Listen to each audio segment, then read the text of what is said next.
For the last 5 years, I've been explaining myself. Hi! That was so Why I left law to build a video studio with my best friends, why I chose a nomadic existence over putting down roots. And then suddenly, I walk into an Art of Mondays founder house, and for the first time, I don't have to explain a thing.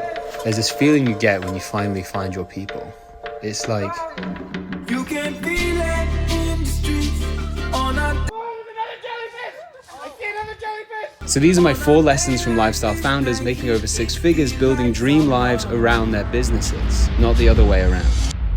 So this is how it started. Me, burned out, dragging my life in a suitcase to Croatia for something called the Art of Mondays residency, a retreat for ambitious lifestyle founders looking for a place to belong. On paper, my life looked great. Entrepreneur, location independent, doing the whole digital nomad thing. But inside, burnout, not feeling very motivated. Yeah, it's been a bit of a struggle the last 2 to 3 months. I was losing my North Star, working in the business instead of on it, living in my head instead of in my body. You know the drill. What I thought I needed was a business strategy session. What I got was something else entirely. Lesson 1. It's easy to obsess over where the boat is headed or what kind of wake you're leaving. But none of that matters if you're ignoring the engine, the present moment, the body you're in, the people in front of you. Suddenly, unexpectedly, I found the people tuned to the same frequency.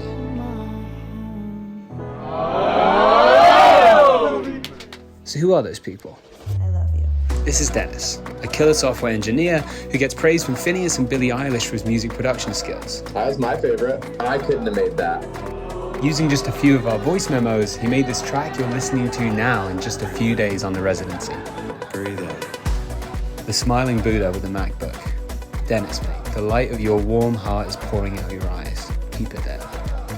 This is Gabby, casual 7-figure entrepreneur who's a seasoned Joe Dispenza cult member and who casually manifests 5-figure deals while the rest of us are over here sending hundreds of cold emails.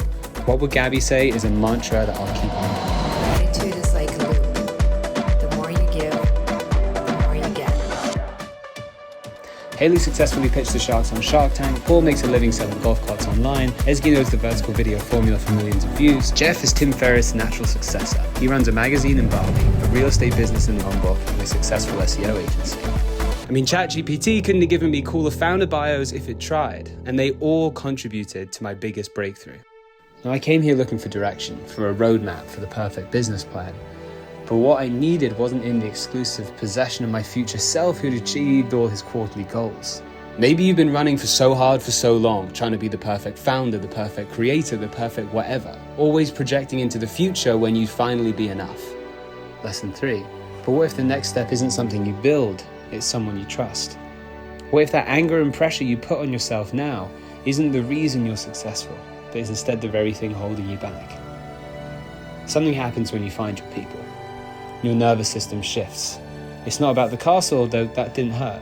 It's about finding home, not in a place, but in a frequency. Lesson 4, when you feel family, I mean real resonance, keep them close. That's more valuable than any niche, any launch, or any perfectly executed roadmap. Now the feeling fades, of course. That's what feelings do. But the knowing doesn't. The knowing that there are people like you out there, building businesses that feel like freedom, creating lives that feel like movies. This isn't a story about what I did in Croatia. It's a story about how I remembered what matters, who to call, where to pay attention, and what not to trade, no matter how shiny the offer.